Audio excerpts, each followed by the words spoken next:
ఇప్పటిదాకా మేకల్ని తినే పులిని చూస్తుంటారు, ఇప్పుడు పులుల్ని వేటాడే బెబ్బుల్ని చూస్తారు.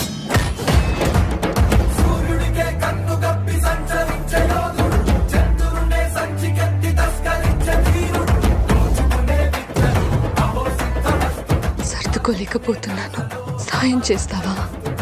దశమి రోజు పంచమని విడిపించాలన్నమాట.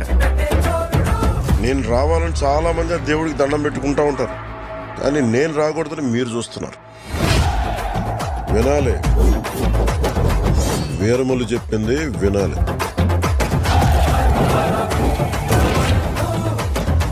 నువ్వు మా వెర్రివిస్తున్న మావయ్యవు కదూ.